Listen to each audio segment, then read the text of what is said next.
പിതാവായ ദൈവത്തിൻ്റെയും കർത്താവായ യേശുക്രിസ്തുവിൻ്റെയും കൃപയും സമാധാനവും നാം എല്ലാവരോടും കൂടി ഉണ്ടായിരിക്കട്ടെ.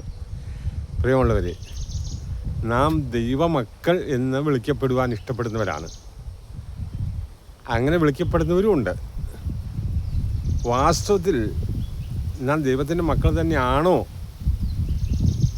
അതോ മനുഷ്യൻ്റെ സന്തതികൾ തന്നെയാണോ എന്ന് തിരിച്ചറിയണം. ദൈവത്തിൻ്റെ മക്കളാണ് എങ്കിൽ ദൈവത്തിൻ്റെ സ്വഭാവം നമ്മിൽ സമ്പൂർണമായും വെളിപ്പെട്ടേ മതിയാവും. നമുക്ക് അത് പരിശോധിച്ച് നോക്കാം. അങ്ങനെ ദൈവത്തിൻ്റെ സ്വഭാവം നമ്മൾ വെളിപ്പെടുന്നില്ല എങ്കിൽ നമ്മൾ ദൈവമക്കളാണെന്ന് പറയുന്നത് കള്ളമാണ്. അത് പാപത്തിന് മേലൊരു പാപം കൂടി ആയിത്തീരും. ഞാൻ ദൈവവചനത്തിൻ്റെ വെളിച്ചത്തിൽ പറയുന്നതാണ്. നമുക്ക് ദൈവസ്വഭാവം നമ്മളിൽ വെളിപ്പെടാൻ നമ്മുടെ കർത്താവായ യേശുക്രിസ്തു ധാരാളം മാതൃക കാണിച്ചു തന്നിട്ടുണ്ട്, പഠിപ്പിച്ചിട്ടുണ്ട്, ഉപദേശിച്ചിട്ടുണ്ട്, പ്രസംഗിച്ചിട്ടുണ്ട്, എല്ലാം ചെയ്തിട്ടുണ്ട്. നമ്മുടെ സകല നീതിപ്രവൃത്തിയും മനുഷ്യൻ കാണാൻ വേണ്ടിയിട്ടല്ല, പിതാവായ ദൈവം അത് കണ്ട് ബോധ്യപ്പെട്ട് നമ്മെ അനുഗ്രഹിക്കാൻ വേണ്ടിയിട്ട് ചെയ്യണം. അതുകൊണ്ട് മനുഷ്യൻ്റെ ഇടയിൽ നിന്ന് പ്രശംസ കിട്ടാൻ വേണ്ടി നമ്മളൊരു പ്രവൃത്തിയും ചെയ്യരുത്.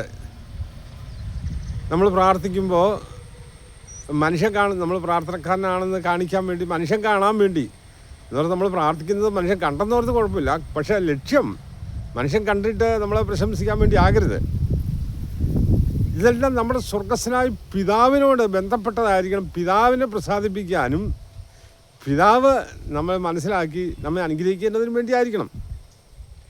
പ്രധാനമായിട്ട് നമ്മൾ ദൈവത്തിൻ്റെ പുത്രന്മാരായി തീരാൻ വെളിപ്പെടേണ്ടതിന് വേണ്ടി പറഞ്ഞിരിക്കുന്ന കാര്യം ഇതാണ്: എന്ത് കാരണവശാലും ദോഷത്തിന് പകരം ദോഷം ചെയ്യുന്നവരാകരുത്.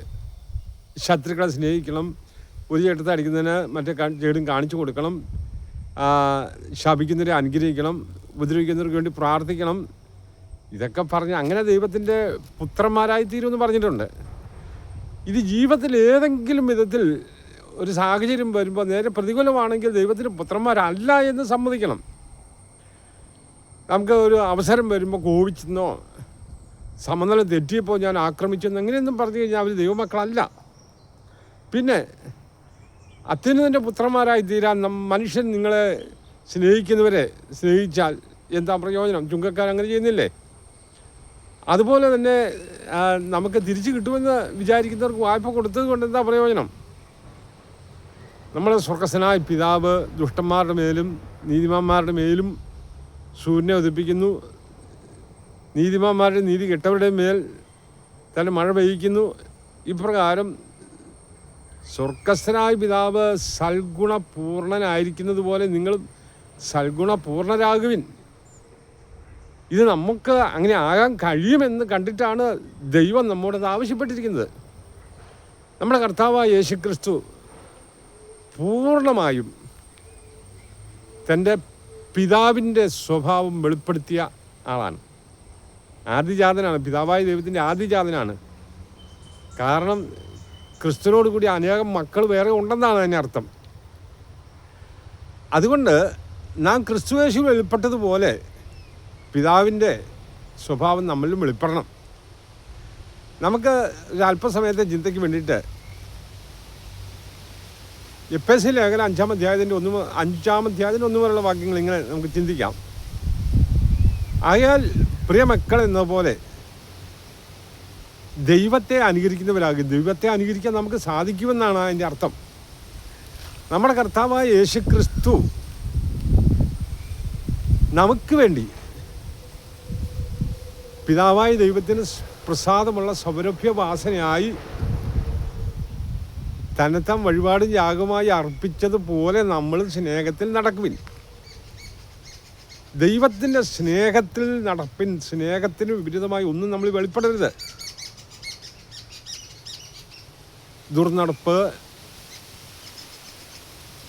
ദുർനടപ്പും യാതൊരു വിധമായ അശുദ്ധിയും അത്യാഗ്രഹവും നിങ്ങളുടെ പേര് പറയുക പോലും അരുത്. ഒരശുദ്ധിയും പാടില്ല. കാരണം ദൈവം നമ്മുടെ ശരീരം ദൈവത്തിൻ്റെ മന്ദിരമാണല്ലോ. ഓർക്കുക, ദൈവം വസിക്കുന്ന മന്ദിരത്തിൽ അശുദ്ധമായത് വെച്ചു പുലർത്താൻ നമ്മൾ സമ്മതിച്ചു കൊടുക്കരുത്. അതല്ലോ വിശുദ്ധന്മാർക്ക് ഉചിതം. ചീത്തത്തരം, പൊട്ടച്ചൊല്ല്, കളിവാക്ക്, ഇങ്ങനെ ചേർച്ചയില്ലാതെ ഒന്നും അരുത്. സ്വോത്രം അത്രയും വേണ്ടത്. അതാണ് നമ്മൾ ചെയ്യേണ്ടത്. എപ്പോഴും ദൈവത്തെ ധ്യാനിച്ചും ദൈവം ചെയ്ത സകല നന്മകളെ ഓർത്ത് ദൈവത്തിന് നന്ദി പ്രകാശിപ്പിച്ചുകൊണ്ട്, പ്രിയരെ, ഇന്ന് വരെ പരിപാലിച്ച ദൈവം നമ്മെ എക്കാലവും പരിപാലിക്കുമെന്ന് ഓർക്കണം. അതുകൊണ്ട് നമ്മുടെ ആശ്രയം ഭൗതികമായ വിഷയത്തിലല്ല. ദൈവം നമ്മെ എക്കാലവും കൺമണി പോലെ സൂക്ഷിക്കും. നമുക്ക് ദൈവത്തിൻ്റെ മക്കളാകുന്നതിനേക്കാൾ അഭിമാനമായി വേറെ ഒന്നും ഉണ്ടാകരുത്. ദുർനടപ്പുകാരൻ, അശുദ്ധൻ, വിഗ്രഹാരാധിയായ, ദ്രവ്യാഗ്രഹി, ഈ വക സ്വഭാവമുള്ളവരാരും ക്രിസ്തുവിൻ്റെയും ദൈവത്തിൻ്റെ രാജ്യത്തിൽ പ്രവേശിക്കുകയില്ല എന്ന് തിരുവചനം വ്യക്തമായി പഠിപ്പിക്കുകയാണ്. വ്യർത്ഥമായ വാക്കുകളാൽ ആരും നിങ്ങളെ ചതിക്കരുത്. ഈ സുവിശേഷത്തിന് വിരോധമായി എങ്ങനെയെങ്കിലുമൊക്കെ ജീവിച്ചാലും സ്വർഗത്തിൽ പോകുന്നു പഠിപ്പിക്കുന്ന വാക്കുകൾ വിശ്വസിക്കാൻ പോകരുത്. നമ്മൾ പഠിക്കേണ്ടത് ക്രിസ്തു യേശുവിൽ നിന്നാണ്. പിന്നെ മാത്രമല്ല, നിങ്ങൾ ശരിക്കും പരിശോധിച്ച് നോക്കുക. ക്രിസ്തുവിൻ്റെ സ്വഭാവത്തിൽ ജീവിക്കുന്നവർ വലിയവരും ഉണ്ടെങ്കിൽ ഒന്ന് കണ്ടുപിടിച്ച് അവനെ അനുകരിക്കാൻ നോക്കുക, അവനോട് ചേർന്ന് പോകാൻ നോക്കുക. ഒരു കാര്യം നമ്മൾ മനസ്സിലാക്കുക, ഒരു നല്ല ഒരു പിതാവ്, സ്വഭാവ ഗുണമുള്ള നല്ലൊരു പിതാവ്, സ്വഭാവിയായ ഒരു ജീവിത പങ്കാളി, ഭാര്യ ഉണ്ടെന്ന് വിചാരിക്കുക. അവർക്കുണ്ടാകുന്ന മക്കൾ തീർച്ചയായും നമുക്കറിയാം അതാ അപ്പൻ്റെ സ്വഭാവം തന്നെയാണ് മക്കൾക്ക് എന്ന് നമ്മൾ പറഞ്ഞു കേട്ടിട്ടുണ്ടല്ലോ, നമ്മൾ കണ്ടിട്ടുണ്ടല്ലോ. അങ്ങനെ തീർച്ചയായും പിതാവിൻ്റെതല്ലാത്ത ഒരു സ്വഭാവം നമ്മൾ വെളിപ്പെടരുത്. നമ്മുടെ കർത്താവായ യേശു പറഞ്ഞിട്ടുണ്ട്, ഫലത്തിൽ നിന്ന് പ്രശ്നം അറിയണം. നല്ല ഫലം കായ്ക്കുന്ന വൃക്ഷം അത് നല്ല വൃക്ഷം. നല്ല വൃക്ഷമാണ്, നല്ല ഫലമേ കായ്ക്കുള്ളൂ. അതിനകത്ത് ഒരൊറ്റ ചീത്ത ഫലവും ഉണ്ടാകുകയില്ല. ഇനി ചീത്ത ഫലം കായ്ച്ചാൽ അതിന് നല്ല വൃക്ഷമൊന്നും പറയാൻ പറ്റുകയില്ല. അതുകൊണ്ട് പ്രവൃത്തിയിൽ പിതാവിൻ്റെ സ്വഭാവം ക്രിസ്തുവിൽ വെളിപ്പെട്ടതുപോലെ നമ്മളിലും വെളിപ്പെടാൻ കഴിയും എന്ന് നമ്മുടെ കർത്താവ് പറഞ്ഞിട്ടുണ്ട്. കഴിയുമെന്നത് കൊണ്ടാണല്ലോ നമ്മളത് പറഞ്ഞിരിക്കുന്നത്. അയാൾ പ്രിയപ്പെട്ടവരെ, ഇനിയും ചിന്തിക്കുക.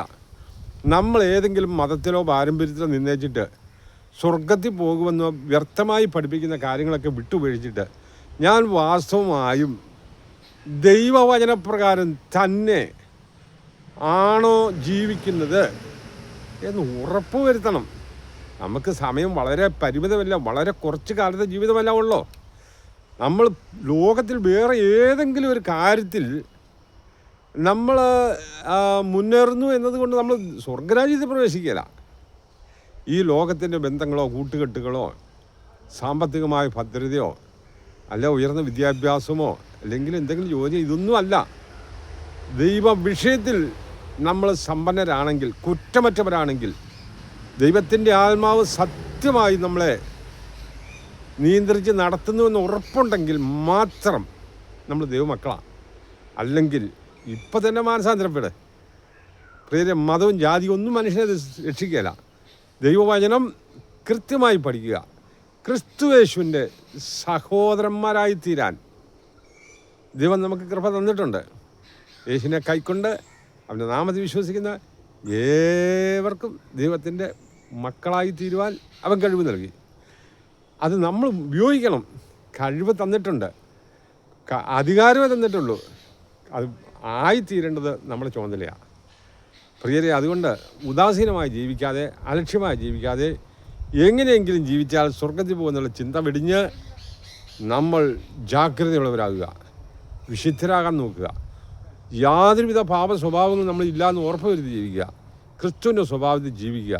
ദൈവം നമ്മെ ധാരാളമായി അനുഗ്രഹിക്കട്ടെ.